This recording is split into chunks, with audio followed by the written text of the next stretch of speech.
Eh, kung natapos ako dito at may ano na, nanonood naman sila. Diba?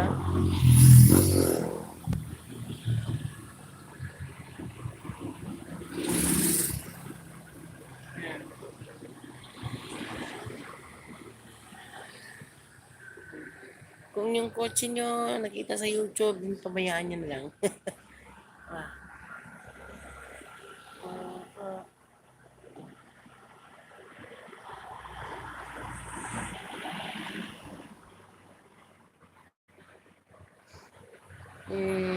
Sa lahat ng ano, ito lang kasi yung medyo hindi natin alam na mga kanya-kanyang ugali ng tao na dumadaan. No? Meron tao na nagmamasid kung ano yung tamang pasok niya at makakagawa siya ng mga kabalbalan, mga ganun.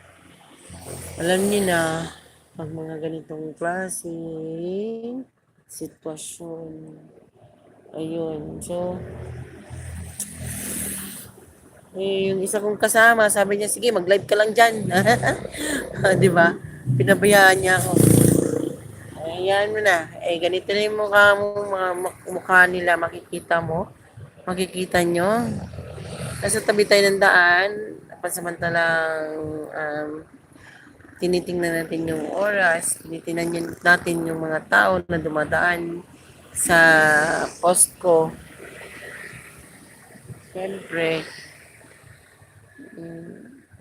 hindi kasi tayo, hindi tayo kasi, kumbaga, wala tayong alam sa mga plano nila or mga isip nila, no?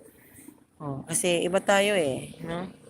Bawal tayo mag-judge. Kung mayroon man tayong i-judge, sarili na lang natin. Huwag na tayo mag-judge ng ibang tao. Kasi pangit yun. Pangit yun sa pandinig ng Diyos. Kasi si Lord lang ang alam na na pwedeng mag-judge sa atin. Ganun. So yun.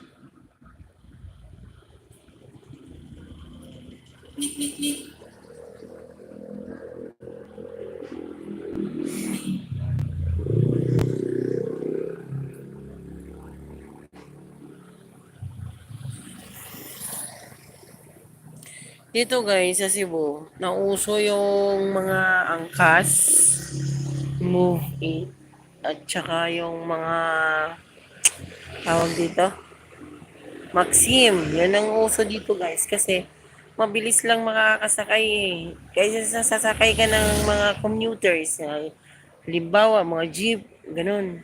Sasakay ka ng jeep, ang tagal-tagal.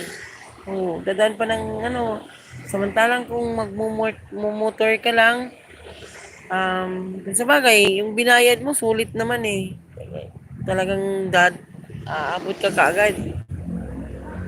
No? So, ganun lang.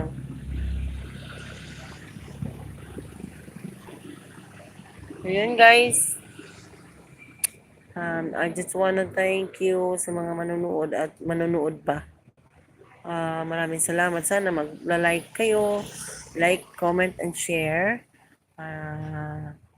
Makilala naman kita. Yun. Re-raise back ako kagad. Raise back ako kagad ngayon. Kasi, yan naman talaga ang dapat gawin, no? So, guys, ito si Mary Vic Official will let you join my membership. And if you would like to just comment down below guys para makilala naman kita. Maraming salamat sa inyong panonood. This is Marivic Official signing off. Bye guys.